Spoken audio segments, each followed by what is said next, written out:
Good morning, friends.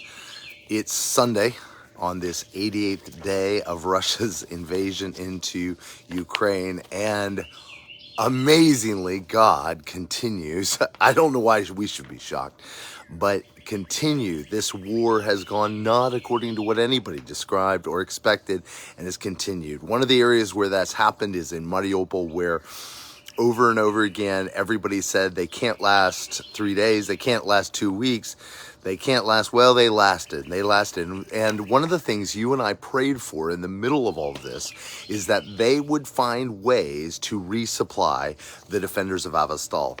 But there was no reports of that. In fact, it seemed utterly impossible because there had never been a resupply mission of this kind so deep into enemy territory under such heavy fire. And yet we're finding out now that that's exactly what happened.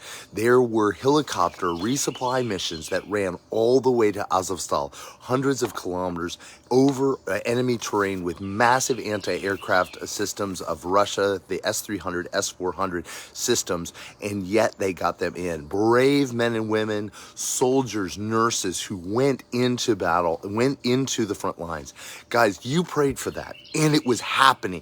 Listen, just because you don't see in real time what you have felt led to pray for doesn't mean it's not happening. We have to stay encouraged, and that's why we draw encouragement from the places we do see God moving, so we can continue to believe for the things we haven't seen yet. All right, so man, this is not a long one today because I really want this to go broad, but also because many of the things I talked about yesterday are still true today. This is an urgent time. This next 24 hours could be a turning point, a break point in the entire war. And so grateful for all of you all sharing these and liking them and getting them out. One of the things that's happening is more and more and more, especially starting with that retired colonel we talked about a couple days ago, who's on TV saying, "Listen, I'm for the war, but we're messing it up. It's horrible." What's happened is there's a huge new wave of people who are speaking out against the war, not against the war, for the war, but against the way the war is being handled. In other words, they don't believe that the Russian government's doing it right. Why is that important? Because the division at the top levels, this goes completely contrary to the narrative of Putin. And so it's revealing how fragile his hold is on the regime. I've included some real deep dive analysis from a guy by the name of Christo Grozev. You might have remember me mentioning him. He is one of the foremost investigative journalists. He has a group called Bellingcat that is truly phenomenal, and I've included some analysis. If you go to ariselife.org/Ukraine, you can see some of that. But what's happening is this division that's happening is huge. So you have people who are speaking against the war, and then you have people who are for the war, but they're saying that they're doing it wrong. All this breaking down, this division, leads to a weakness of the regime and a weakness in the ability to conduct the war. Praise God. Another thing that's happening is the Russian Minister of Transportation, Savelyev, he said the sanctions imposed on Russia today have virtually wrecked all logistics in our country. We're forced to look for new logistics solutions. One of the ways that's happened is literally some of the bolts that hold together rail cars, they don't make in Russia, and they don't have. And so literally the transportation network is falling apart, and this is affecting how Russia's able to conduct the war. Now, here's the fun part.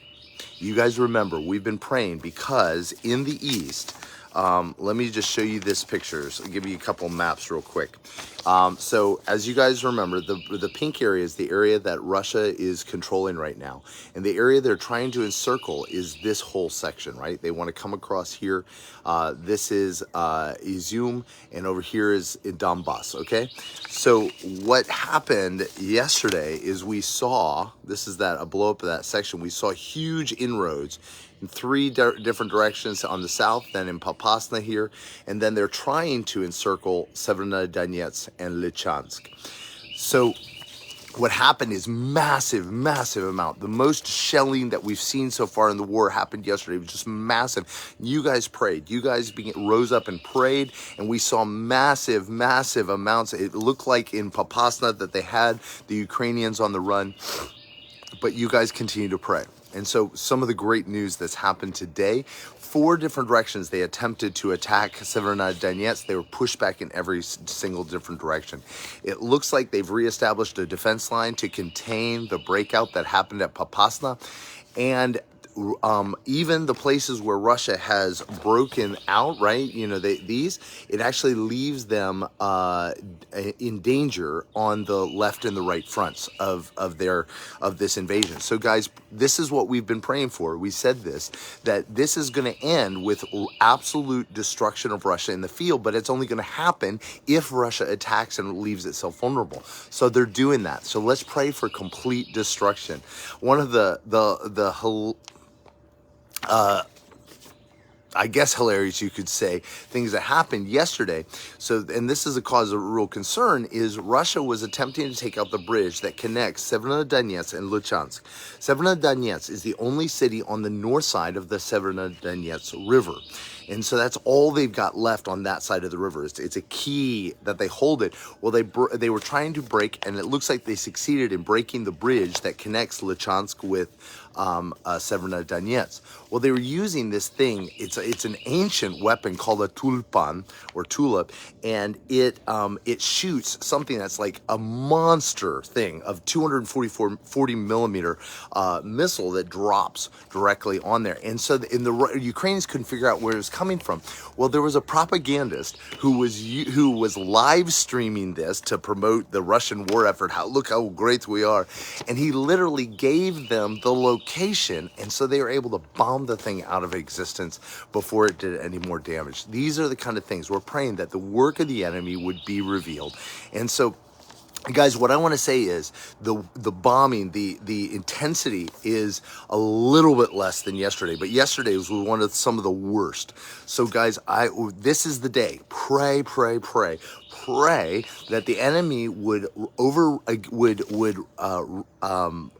outrun its coverage, that the enemy would be cut off in the field. There would be the kind of destruction. Oh, I forgot to mention as well, again, another pontoon crossing of Severodonetsk was completely destroyed. Continue to pray for these kind of breakthroughs to happen again and again and again, because this is key, because this is the other prayer point. And this happens. We've already prayed through this 2 or 3 times already, but it's happening again. Every so often, there's a coordinated attempt by various parties to promote alternative narratives, radically alternative narrative, just in the media, to see if they can gain any traction. One of them that's come out in the last 24 hours, and you see it across many different channels, is this idea that Ukraine must submit to a ceasefire. They have to. They shouldn't expect. Just give Russia whatever they have, or let Russia keep whatever they've taken thus far, or whatever. There's a real push that the West cannot afford it, or that nuclear war is really a danger. And that's where some of that analysis I gave you, I mentioned from Christo Grozev is so great. That's not an issue. That's not the point. But there's this huge thing of let's just stop right now. And so pray that the West would continue to double down. They continue to move. Those narratives are especially strong in the New York Times in the last 24 hours, in Germany and in France. And so pray that those narratives get shut down, that there would be real victory that kind of reverses that narrative that we should just give in, and rather that people would continue to stand and support Ukraine in this hour. So, guys, this is a big day. Please continue to join with praying. Also continue to pray for the church. You can't imagine, we are almost to 90 days non-stop that the church, Vladimir and Lilia, our friends in Dnipro, and their church Благовесть, Good News, continue to rally churches and believers together to go into some of the hardest places, to provide medicines, to provide food, to provide the gospel, to get people out of danger zones. And I can't imagine the exhaustion that many on their team are facing, especially with some of the traumas that they are exposed to and the horrible things they've seen. Pray for them. Pray that they would continue to stand. One of the things that's been hard has been that so many in the Russian-speaking world have believed believe the Russian propaganda and so turned on the Ukrainian people. And they've lost very good friends. Pray for them. They would feel the support and the care that God has for them, and that they would feel the fact that we're with them. But also, they need financial support. That's just the reality. They are burning through everything we can give them as quickly as they can, because the need is so great. You know, we've mentioned this before. In the city of Dnipro, which is a key spot for bringing in refugees, 200, it's a city of 1 million. Normally they have 220,000 refugees. Guys, pray that they would have wisdom and understanding of where to get things. They would know how to get them. They would be able to know who to distribute and how to distribute, where the weakest and the most vulnerable are, and that they would have the finances to be able to take advantage of these opportunities to get the gas they need. Again, you guys continue to pray, but you also continue to give. So if you're interested in helping with that, please consider going to ariselife.org/help-Ukraine. 100% of everything you give goes to help them. Again, we've chosen as a church to cover all the financial fees so that 100% of what you give goes to them. So we love you guys. We're so grateful for you all. Listen, and if you want to, in an hour and a half, we're going to be joining right back here for our service today. We'd love for you to be a part. We believe God's going to show up in a special way. And so we'd love for you to experience his presence with us. But we love you all. Have an amazing day.